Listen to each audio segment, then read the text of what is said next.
أهلا بكم جميعا. حسنا، لدينا اليوم شرح مثير للاهتمام بل ومثير للجدل إلى حد كبير. سنفكك معا ادعاءات وتفاصيل دراماتيكية وردت في تحليل جيوسياسي أخير يتحدث عن تصعيد عسكري كبير جدا في الشرق الأوسط.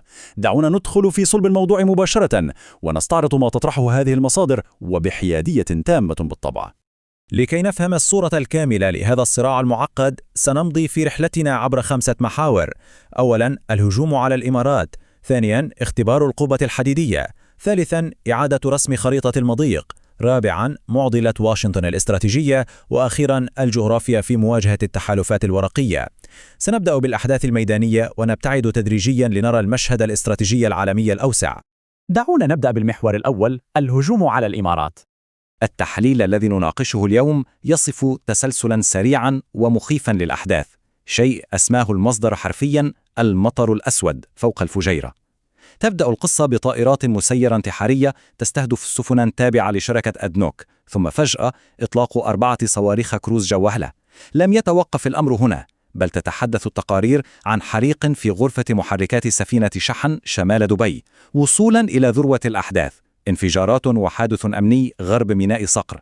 نحن نتحدث عن تصعيد متسارع جدا على الأرض. هناك رقم واحد أريدكم أن تركزوا عليه جيدا في هذه القصة: 14. التحليل يسلط الضوء على أن هذا الحادث الأمني الخطير وقع على بعد 14 ميلا بحريا فقط غرب ميناء صقر. تخيلوا مدى هذا القرب. هذا التركيز يهدف إلى توضيح كيف أن اقتراب الضربات من البنية التحتية الحيوية بهذا الشكل يقلب الحسابات الأمنية رأساً على عقب. وهذا ينقلنا مباشرة إلى المحور الثاني: اختبار القبة الحديدية. حسناً، كيف كان الرد؟ بحسب المصدر، اتخذت الإمارات قراراً وصف بأنه تاريخي، وهو الانفصال عن المظلات الأمنية الإقليمية المعتادة كجامعة الدول العربية ومجلس التعاون الخليجي. البديل هنا كان الاعتماد على منظومة القبة الحديدية الإسرائيلية، والتي تديرها طواطم متخصصة. كل هذا في محاولة يائسة لاعتراض صواريخ كروز والطائرات المسيرة القادمة. هذا بكل تأكيد يعتبر تحولا جذريا في الاستراتيجية الدفاعية. ولكن هنا نأتي إلى النقطة الأهم: نسبة 100%. التحليل يطرح فكرة مثيرة ومهمة، وهي أنه مهما بلغ تطور التكنولوجيا العسكرية، فإنه من المستحيل عملياً أن توفر حماية بنسبة 100%، خاصة عندما نتحدث عن بيئة تشغيلية قريبة ومحيط يتميز بكثافة نيرانية عالية. التكنولوجيا لها حدود في نهاية المطاف. ولتأكيد هذه الفكرة، يخبرنا المصدر بشيء مفاجئ. يقول إن أقمار وكالة ناسا الصناعية التقطت صوراً لحرائق ضخمة تلتهم منشآت النفط في الفجيرة. بالنسبة للتحليل، هذه الصور تعتبر دليلاً قاطعاً على أن المظلة الدفاعية التكنولوجية المتقدمة قد اخترقت وتجاوزتها النيران. هذا يشير بقوة إلى هشاشة التحصينات أمام الهجمات المكثفة. المحور الثالث: إعادة رسم خريطة المضيق. وهذا الجزء يغير قواعد اللعبة تماماً. النص يتحدث هنا عن تحول جيوسياسي دراماتيكي. يزعم أن الحرس الثوري الإيراني نشر خرائط جديدة يعيد فيها رسم إحداثيات مضيق هرمز من طرف واحد. هذه الخرائط تدعي ببساطة أن الفجيرة ورأس الخيمة تقعان ضمن السيادة البحرية الإيرانية.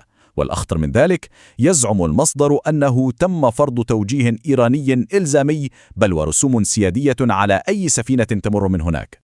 دعونا نضع ذلك في سياق واضح لتتخيلوا حجم التغيير. نحن نتحدث عن تحول جذري من حالة دولة عبور تتدفق فيها التسهيلات الملاحية بحرية إلى ما يصفه التحليل بوضع الكيان المحاصر. التعريفات البحرية الجديدة تضع الجانب الإماراتي خلف قضبان الاستراتيجية، وتخلق واقعا بحريا معقدا يغير موقع الدولة في حركة التجارة العالمية كليا. المحور الرابع: معضلة واشنطن الاستراتيجية. أين كانت الولايات المتحدة من كل هذا؟ لكي نفهم الدور الأمريكي، يشرح لنا المصدر خلفية سريعة. تذكرون مشروع الحرية، تلك المبادرة التي أطلقها دونالد ترامب لتأمين الملاحة في مضيق هرمز واختبار الاستجابة الإيرانية. حسناً، يدعي التحليل أن هذه المبادرة الضخمة تحولت بكل بساطة إلى رماد خلال هذا التصعيد، ولم تحقق أي شيء من أهدافها. بحسب المصدر، هناك تناقض صارخ جدا بين الأهداف المعلنة والواقع الميداني. فبينما كان دونالد ترامب يتحدث بثقة على فوكس نيوز عن مرونة إيرانية وهمية، والقائد العسكري براد كوبر يتحدث عن تحييد التهديدات، الواقع المبلغ عنه كان مختلفا تماما. نحن نتحدث عن تراجع للمدمرات الأمريكية أمام صواريخ كروز، بل واللجوء لاستجداء تدخل دبلوماسي من الصين وكوريا الجنوبية للتهدئة. يا لها من معضلة استراتيجية محرجة لصناع القرار في واشنطن. ونصل أخيرا إلى المحور الخامس: الجغرافيا مقابل التحالفات الورقية. التحليل يطرح هنا فجوة عميقة بين ما نتخيله والواقع على الأرض. من جهة، هناك الإيمان بما يسمى نموذج الاقتصاد التكنولوجي، وهو فكرة بناء اقتصاد سحابي مرن لا يتأثر بالضربات التقليدية، ولكن صدمنا الواقع المادي، فالضربات أثبتت أن الثروة في النهاية ما زالت رهينة لبنية تحتية مادية ملموسة، موانئ ومنشآت نفطية معرضة للاحتراق والخطر في أي لحظة. ولزيادة التعقيد، يشير المصدر إلى تحذير شديد اللهجة من طهران، مفاده أنه بالرغم من أي ادعاءات بالقدرة على الرد، فإن أي خطوة تصعيدية أو أي خطأ انتقامي سيؤدي فوراً إلى التوسيع الشامل للضربات لتشمل كافة الأراضي الإماراتية. هذا التحذير يجعل حسابات الرد مليئة بالمخاطر الوجودية. إذا أردنا تلخيص كل هذه الأطروحة المعقدة للمصدر في جملة واحدة قوية، فستكون: الجغرافيا أقوى من التحالفات الورقية. هذا يعني بكل بساطة أن موقعك الجغرافي ونقاط ضعفك المادية على الأرض تتفوق دائما على أي معاهدات أو أوراق دفاعية توقعها مع قوى عالمية بعيدة. في الختام، يتركنا المصدر أمام سؤال عميق جدا ويتردد صداه طويلا: هل يستحق حلم العالم الجديد تكلفته الباهظة وكل هذا الانهيار؟ إنه سؤال نتركه لكم للتفكير فيه، ولمعرفة ما إذا كانت تطلعات المستقبل قادرة حقا على الصمود أمام حقائق الجغرافيا القاسية والملموسة.